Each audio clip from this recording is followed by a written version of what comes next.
क्या आप जानते हैं कि हमारे हिंदू धर्म में, सनातन धर्म में एक ऐसा दिन भी है जिस दिन कोई भी काम शुरू किया हो, शुभ कार्य कभी खत्म नहीं होता। जी हाँ, मैं बात कर रही हूँ अक्षय तृतीया की। इस बार 19 अप्रैल को मनाया जा रहा है और 20 अप्रैल को भी।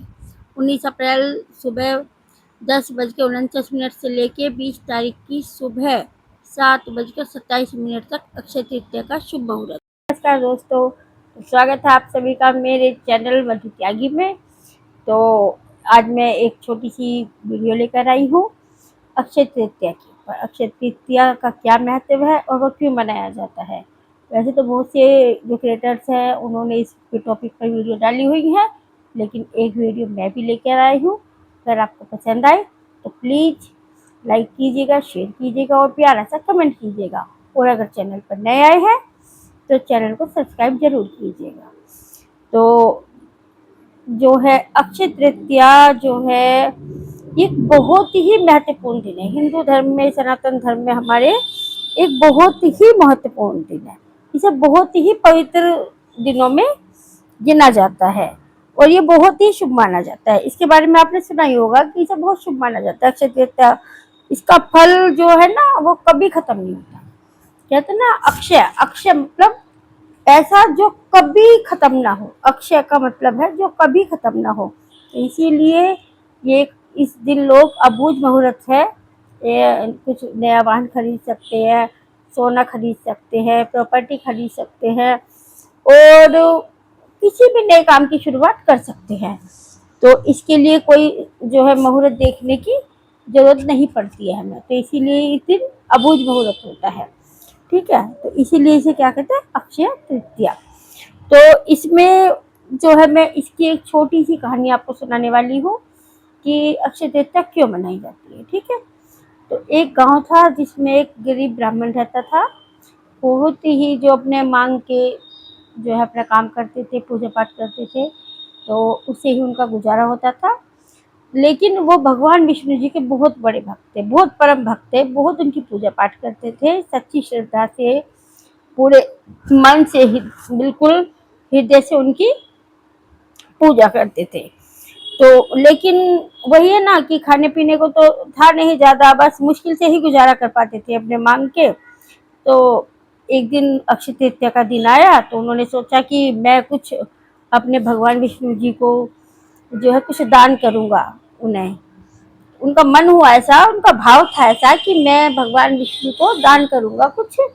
लेकिन उनके पास तो ऐसा कुछ था नहीं कि रुपया पैसा धन दौलत, ऐसा कुछ नहीं था कि वो उन्हें दान करें। तो उनके पास उन्होंने देखा थोड़े से चावल थे जो मिले हुए थे, उन्हें रखे थे। तो उन्होंने वही चावल भगवान विष्णु जी को दान कर दिए। अब उनकी ये भक्ति देख के तो भगवान विष्णु जो थे बहुत ही खुश हो गए, बहुत प्रसन्न हुए। क्योंकि कहते हैं ना कि भगवान भाव के भूखे हैं, रुपये पैसे धन के भूखे नहीं है। भगवान तो हमारे भाव के भूखे होते हैं। उन्हें सच्ची श्रद्धा से, निष्ठा से उनकी पूजा अर्चना की जाए, उन्हें अच्छे मन से, अच्छे भाव से याद किया जाए, तो उनके लिए तो यही बहुत है। तो भगवान जी जो थे उनकी उस जो परम भक्ति थी, उनकी सच्ची श्रद्धा थी उनके लिए, उससे बहुत खुशी है और उन्होंने उन्हें आशीर्वाद दिया। और उसी दिन से उनके घर धन धान्य से भर गया, घर में बहुत सारी खुशी आ गई और बहुत सुख समृद्धि भर गई। उन्हें किसी भी चीज़ की कमी नहीं हुई, अन्न धन भर गए उनके और भगवान विष्णु ने उन पर बहुत बड़ी कृपा की। तो ये थी अक्षय तृतीया की एक छोटी सी कहानी। लेकिन अक्षय तृतीया की कहानी एक महाभारत समय से भी जुड़ी हुई है। जैसे कि आपने सुना होगा कि द्रौपदी जो थी उनके पास भी एक अक्षय पात्र था। अक्षय पात्र मतलब ऐसा बर्तन जिसमें कुछ खत्म ना हो, कभी खत्म नहीं होता था, अक्षय पात्र। ठीक है, तो वो जब पांडव जो थे वनवास में गए हुए थे तो उस समय अब खाने पीने की व्यवस्था कहाँ से होती, वनवास तो वनवास ही था, जंगल में थे, पांचों पांडव थे और द्रौपदी थी उनके साथ में थी। तो उनको जो थी बहुत दिक्कत तो होती थी। तो भगवान श्री कृष्ण जी ने उन्हें, द्रौपदी उनकी बहन थी, सखा थी, तो वो बहन भी मानते थे और एक दूसरे को सखा भी मानते थे। तो उन्होंने उन्हें द्रौपदी को एक अक्षय पात्र दिया। वो अक्षय पात्र, उसमें से खाना निकलता रहता था। उस अक्षय पात्र में खाना कभी खत्म नहीं होता था। जब तक द्रौपदी सबको खिलाने के बाद लास्ट में खुद खाती थी, अंत में खाती थी, तो तब वो खाना उसमें से इतने चलता ही रहता था, निकलता ही रहता था, इतने द्रौपदी अपना खाना नहीं खा लेती थी। ठीक है, तो इसका जो महत्व है वो भी इससे महाभारत काल से भी जुड़ा हुआ है। आपने देखा होगा महाभारत, जब आप देखी होगी तो सुना भी होगा, बड़े बुजुर्गों से भी सुना होगा, कहानी किताबों में भी सुना होगा। तो ये भी एक सच्ची कहानी है। बिल्कुल ऐसा था कि अक्षय पात्र द्रौपदी जी के पास था, उन्हें भगवान श्री कृष्ण जी ने दिया था। और इसी दिन परशुराम जयंती भी मनाई जाती है। अक्षय तृतीया वाले दिन ही परशुराम जयंती का भी महत्व है, वो भी मनाई जाती है। ठीक है, तो दोस्तों ये जो है ना अक्षय तृतीया, इसका फल जो है बहुत शुभ होता है, बहुत। ठीक है, तो मुझे उम्मीद है जो मैंने आपको कहानी बताई है आपको समझ आई होगी और अच्छी लगी होगी, पसंद भी आया होगा।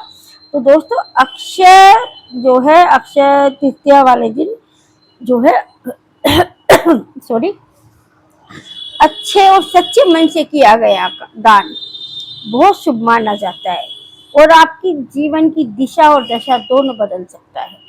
ठीक है, आप चाहे अपने जीवन को जो है बहुत ऊंचाइयों तक ले जाएं और उसमें सुख समृद्धि बनी रहे, तो थोड़ा सा अपनी सामर्थ्य के अनुसार थोड़ा सा दान पुण्य करें, किसी ज़रूरतमंद की जो है मदद करें। जो भी हो सकता है, ये थोड़ा जो होते हैं जीव जंतु जानवर, बेजुबान जानवर होते हैं, उनकी सेवा करें, उनको खाने पीने को दें। कुत्ते कौवे चिड़िया पशु पक्षी, उनके लिए आप खाने की व्यवस्था कर सकते हैं, पानी की व्यवस्था कर सकते हैं। और क्या कर सकते हैं आप, जो है गरीब लोग होते हैं उन्हें कुछ रुपया पैसा, कुछ खाने पीने की जरूरत की चीज़ें दे सकते हैं। मंदिर में पंडित जी को दान कर सकते हैं, किसी भूखे को जो है खाना खिला सकते हैं, भोजन करा सकते हैं। मतलब जो आप अपने जो है सामर्थ्य से, जैसा भी आप ठीक लगे अपनी श्रद्धा अनुसार, लेकिन करना मन से कीजिएगा, मन से चाहे थोड़ा कीजिए, थोड़ा करिए, लेकिन मन से कीजिए, ताकि उस दिन आपको उसका कई गुना फल प्राप्त हो। ठीक है, तो मुझे उम्मीद है कि जो मैंने आपको छोटी सी कहानी सुनाई है आपको पसंद आई होगी। और अगर आपको पसंद आई हो तो प्लीज़ मेरे वीडियो को लाइक कीजिएगा, शेयर कीजिएगा, कमेंट कीजिएगा और हाइप का बटन ज़रूर दबाइएगा। और जी, अगर मेरे चैनल पर नए आए हैं तो प्लीज़ चैनल को सब्सक्राइब जरूर कीजिएगा। एक बार वीडियो को फुल वॉच कीजिएगा, प्लीज़ स्किप करके मत देखिएगा। जा आपका सपोर्ट मेरे लिए बहुत ही महत्वपूर्ण है और आपका हर दिल से आभार। थैंक यू, नमस्कार, हार्दिक स्वागत है आपका और बहुत बहुत धन्यवाद वीडियो को देखने के लिए। और अक्षय तृतीया जो है आपके लिए बहुत शुभ हो, फलदायी हो, ये और भगवान विष्णु की कृपा आप पर बनी रहे। इसी दिन लक्ष्मी माता जी और भगवान विष्णु की भी पूजा की जाती है। ठीक है, तो उनकी पूजा का भी बहुत महत्व है। ठीक है, तो इस दिन भगवान विष्णु की और माता लक्ष्मी की पूजा जरूर कीजिएगा। ठीक है, और अपनी सामर्थ्य अनुसार दान जो है आपसे जो भी आप कर सकते हैं जरूर कीजिएगा। ठीक है, तो प्लीज़ मिलते हैं नेक्स्ट वीडियो में, अगली वीडियो में। Thank you.